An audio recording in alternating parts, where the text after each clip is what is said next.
Cultivating Emotional Intelligence. In search of a blend of emotion and intellect. It's a phenomenon virtually every manager has experienced to one degree or another. You have two employees, one clearly gifted with high intellect, the other only average. You expect the bright one will be the more productive, innovative, and motivated worker. And yet it's the less gifted person who often performs at a far higher level. Why? What factors are at play when people of high IQ flounder and those of modest IQ do surprisingly well? I would argue that the difference quite often lies in the abilities called emotional intelligence, which include self-control, zeal, and persistence. So writes Daniel Goleman in Emotional Intelligence, 1995, Bantam Books, New York. The book makes a strong case for the importance emotion plays in overall intelligence, and why EQ is as crucial a factor as IQ in predicting success. Although the book's scope is society-wide, addressing what Goleman describes as our culture's collective emotional crisis, a creeping sense of emotions out of control, its insights are equally applicable on the relatively stable playing fields of the business world. The book's conclusions not only underscore the potential value in behavioral testing to assess candidates for employment, but also provide a framework to deal with the emotional subtleties and transactions that, when understood, can lead to greater cooperation and motivation. They also show the futile nature of trying to interact without a conscious awareness of the role emotion plays.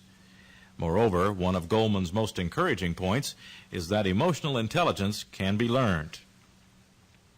The message is particularly timely given the current business climate with its emphasis on team dynamics and learning organizations, concepts that require far more communication and interpersonal skills than in the past.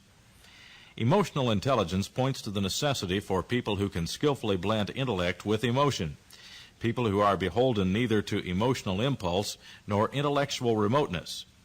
The virtuoso in interpersonal skills is the corporate future, Goleman writes, quoting Shoshana Zuboff, a psychologist at Harvard Business School. The author adds, "Imagine the benefits for work of being skilled in the basic emotional competences, being attuned to the feelings of those we deal with, being able to handle disagreements so they do not escalate. Leadership is not domination, but the art of persuading people to work toward a common goal." In the chapter Managing with Heart, Goleman discusses the manager's use of criticism, outlining common mistakes managers make, while also offering guidelines to what the author calls the artful critique, which can be a crucial factor in effective leadership. Goleman quotes a study in which inept criticism was ahead of mistrust, personality struggles, and disputes over power and pay as a reason for conflict on the job.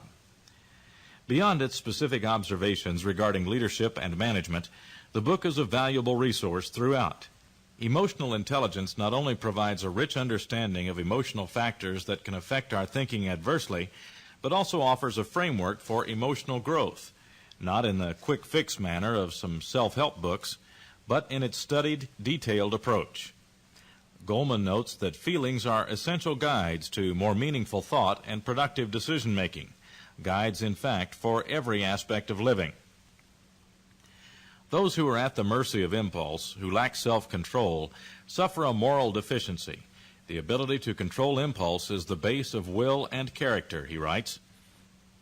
By the same token, the root of altruism lies in empathy, the ability to read emotions in others. Lacking a sense of another's need or despair, there is no caring.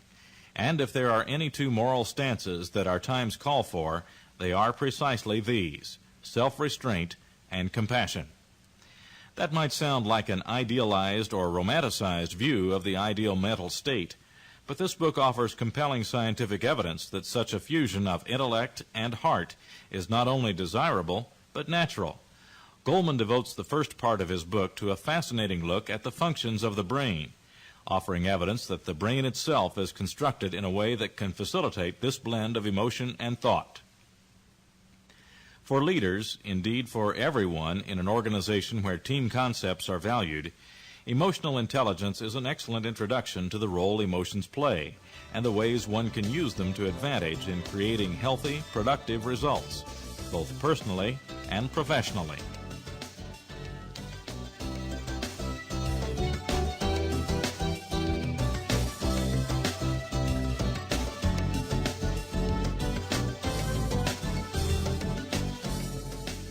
Emotional Intelligence is the Key to Group IQ by Daniel Goleman. Whenever people come together to collaborate, whether it be in an executive planning meeting or as a team working toward a shared product, there is a very real sense in which they have a group IQ, the sum total of the talents and skills of all those involved. And how well they accomplish their task will be determined by how high that IQ is. The single most important element in group intelligence, it turns out, is not the average IQ in the academic sense, but rather in terms of emotional intelligence. The key to a high group IQ is social harmony. It is this ability to harmonize that, all other things being equal, will make one group especially talented, productive, and successful, and another, with members whose talent and skill are equal in other regards, do poorly.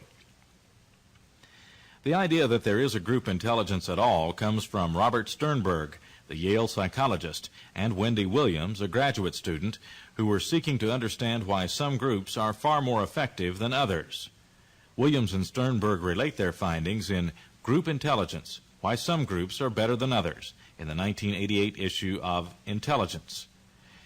After all, when people come together to work as a group, each brings certain talents, say a high verbal fluency, creativity, empathy, or technical expertise. While a group can be no smarter than the sum total of all these specific strengths, it can be much dumber if its internal workings don't allow people to share their talents. This maxim became evident when Sternberg and Williams recruited people to take part in groups that were given the creative challenge of coming up with an effective advertising campaign for a fictitious sweetener that showed promise as a sugar substitute. One surprise was that people who were too eager to take part were a drag on the group, lowering its overall performance. These eager beavers were too controlling or domineering.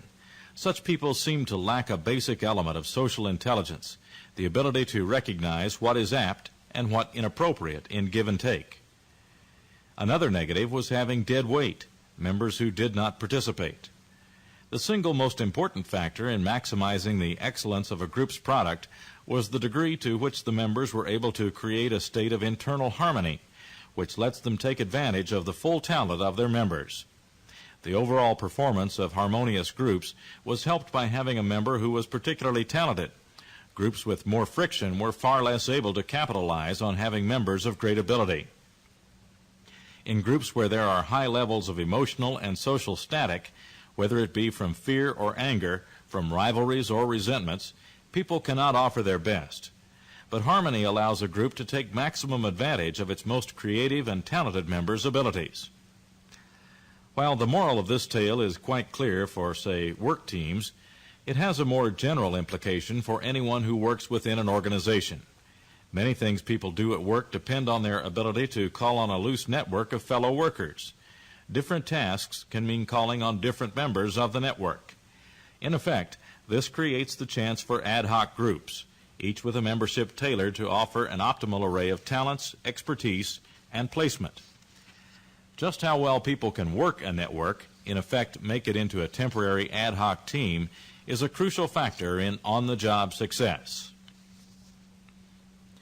Consider, for example, a study of star performers at Bell Labs, the world-famous scientific think tank near Princeton. The labs are peopled by engineers and scientists who are all at the top on academic IQ tests. But within this pool of talent, some emerge as stars, while others are only average in their output. What makes the difference between stars and the others is not their academic IQ, but their emotional IQ. They are better able to motivate themselves and better able to work their informal networks into ad hoc teams. The stars were studied in one division at the labs, a unit that creates and designs the electronic switches that control telephone systems, a highly sophisticated and demanding piece of electronic engineering. Because the work is beyond the capacity of any one person to tackle, it is done in teams that can range from just 5 or so engineers to 150. No single engineer knows enough to do the job alone. Getting things done demands tapping other people's expertise. To find out what made the difference between those who were highly productive and those who were only average, Robert Kelly and Janet Kaplan who reported their findings in How Bell Labs Creates Star Performers in the July-August 1993 issue of Harvard Business Review, had managers and peers nominate the 10 to 15% of engineers who stood out as stars. When they compared the stars with everyone else, the most dramatic finding, at first, was the paucity of differences between the two groups. Based on a wide range of cognitive and social measures, from standard tests for IQ to personality inventories, there's little meaningful difference in innate abilities, Kelly and Kaplan wrote. As it develops, academic talent was not a good predictor of on-the-job productivity, nor was IQ. But after detailed interviews, the critical differences emerged in the internal and interpersonal strategies stars used to get their work done. One of the most important turned out to be a rapport with a network of key people. Things go more smoothly for the standouts because they put time into cultivating good relationships with people whose services might be needed in a crunch as part of an instant ad hoc team to solve a problem or handle a crisis. A middle performer at Bell Labs talked about being stumped by a technical problem, Kelly and Kaplan observed. He painstakingly called various technical gurus and then waited, wasting valuable time while calls went unreturned and email messages unanswered. Star performers, however, rarely face such situations because they do the work of building reliable networks before they actually need them. When they call someone for advice, stars almost always get a faster answer. Informal networks are especially critical for handling unanticipated problems. The formal organization is set up to handle easily anticipated problems, observed David Krackhart and Jeffrey R. Hansen, writing in Informal Networks, the Company Behind the Chart, in the July-August 1993 issue of Harvard Business Review. But when unexpected problems arise, the informal organization kicks in. Its complex web of social ties form every time colleagues communicate and solidify over time into surprisingly stable networks. Highly adaptive, informal networks move diagonally and elliptically, skipping entire functions to get things done. The analysis of informal networks shows that just because people work together day to day, they will not necessarily trust each other with sensitive information, such as a desire to change jobs or resentment about how a manager or peer behaves, nor turn to them in a crisis. Indeed, a more sophisticated view of informal networks shows that there are at least three varieties: communications webs, who talks to whom; expertise networks, based on which people are turned to for advice; and trust networks. Being a main node in the expertise network means someone will have a reputation for technical excellence, which often leads to a promotion. But there is virtually no relationship between being an expert and being seen as someone people can trust with their secrets, doubts, and vulnerabilities. A petty office tyrant or micromanager may be high on expertise, but will be so low on trust that it will undermine their ability to manage and effectively exclude them from informal networks. The stars of an organization are often those who have thick connections on all networks, whether communications, expertise, or trust.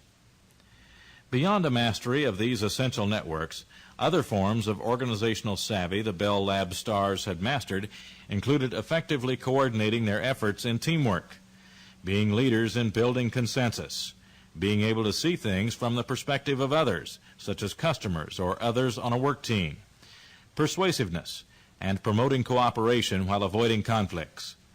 While all of these rely on social skills, the stars also displayed another kind of knack: taking initiative, being self-motivated enough to take on responsibilities above and beyond their stated job, and self-management in the sense of regulating their time and work commitments well.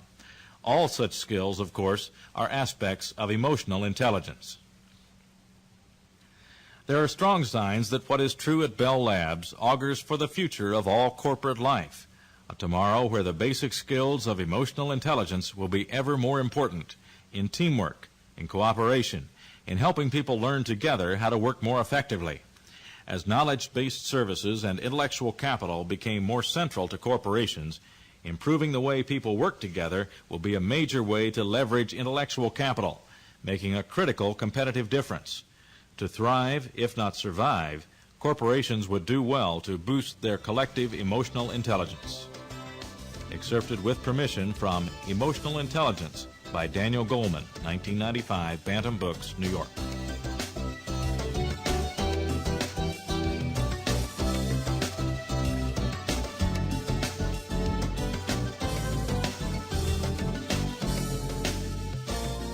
The Tao of Maybe, Results Aren't Final, by Larry Holman. Wisdom can come from unexpected sources.